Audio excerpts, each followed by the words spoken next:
Hi, I'm Tanya from Lovely Greens, and recently I was away on vacation holiday for about 5 weeks and had a house sitter. So thankfully a lot of the plants were taken care of, but I've been cleaning and tidying things up. It's October, so things are starting to wind down anyway, but I thought it's a great opportunity to take you on a little bit of a tour through my container garden and greenhouse. So come on, let's go check it out. Right, so first off is my greenhouse, and I just got this greenhouse for my Christmas present a year ago, and so this is the very first season, and in it I just have quite a few pot plants and plants that I'm trying to just kind of propagate and grow on a bit. Also some wallflowers and things for next year. On the left side I've built kind of a trench container, and I've planted it up with tomatoes, and they're looking a little bit worse for wear at the moment, so I'll be pulling them out very soon. But there's loads of this yellow currant tomato, that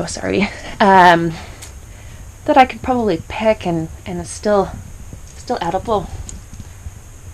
These have been hanging around probably since the time I was on vacation. And over in the back, I have the red currant variety as well. Let's have a look to see if there's any ripe ones. Oh yes, they're not doing as well. They're looking a little bit shriveled.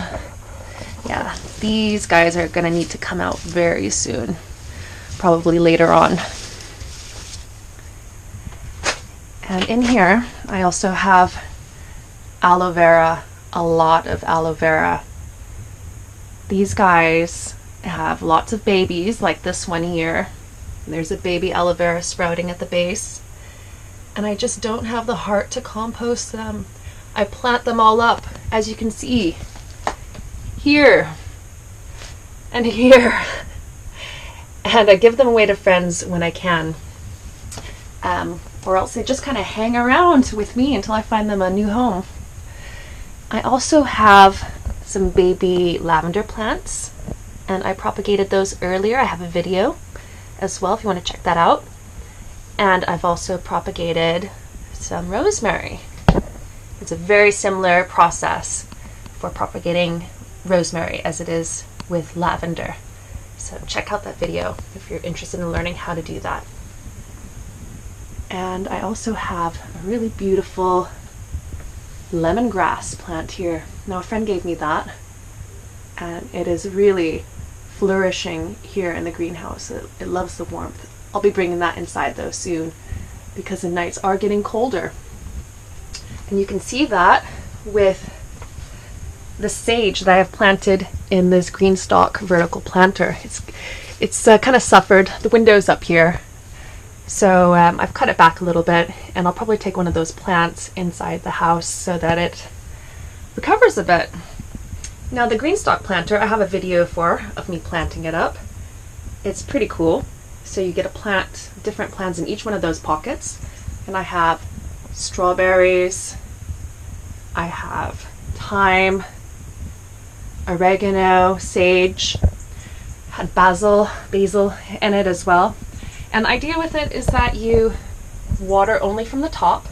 The water goes through that hole there, and then it trickles down into all of the different levels and waters each of the plants without you having to get the leaves wet. It's a great little planter. Well, I say little, it's pretty big.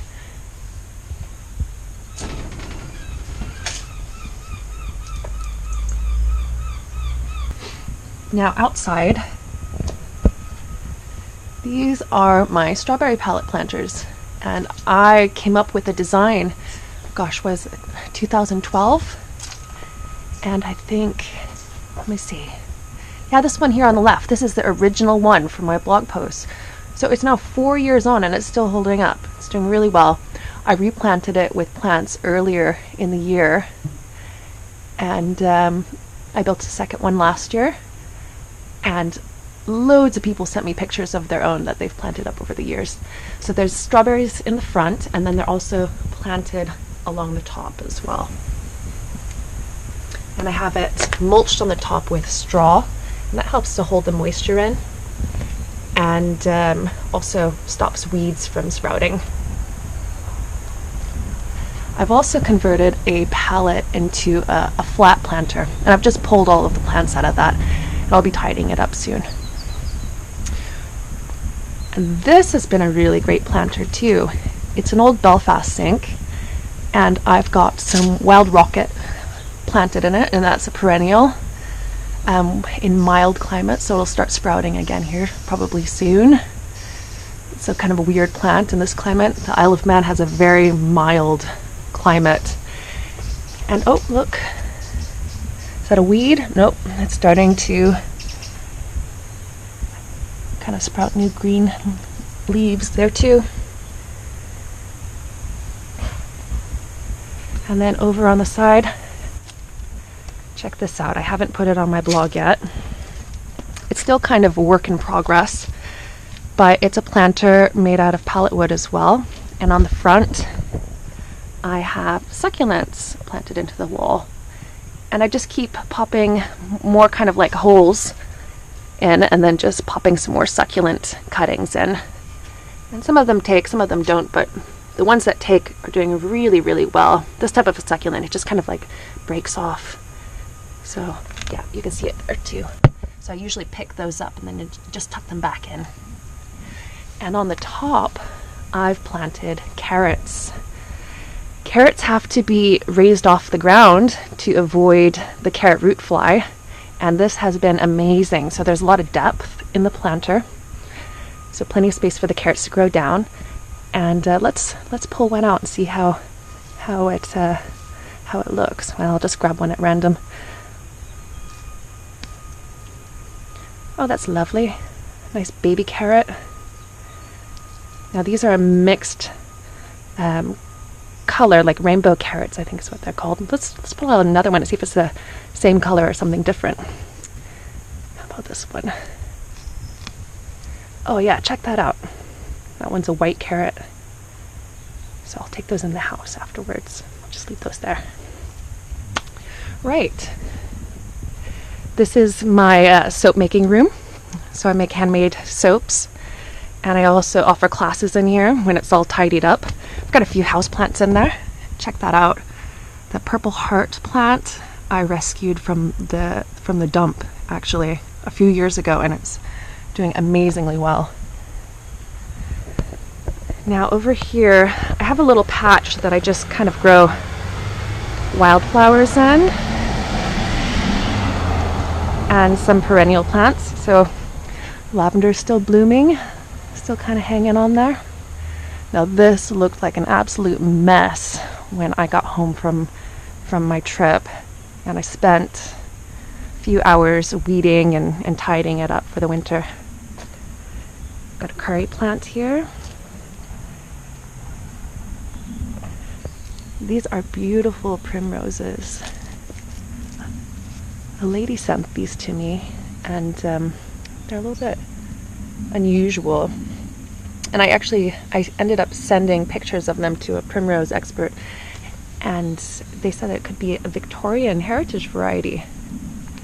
Now the roses, they need a bit of deadheading. I'll be coming back here and snipping some of these off later. Kind of the last thing to tidy this spot up. And look at those long stems. These roses will be blooming into January. Have a rosemary here. And this was a plant that a friend gave me as well, but I can't remember the name for the life of me. But it's really beautiful, and it flowers late summer and autumn.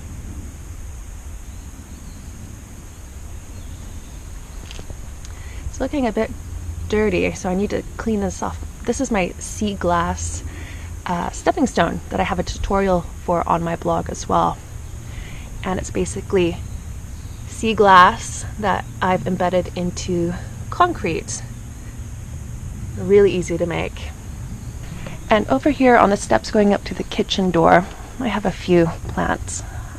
I've propagated these from cuttings as well. Succulents.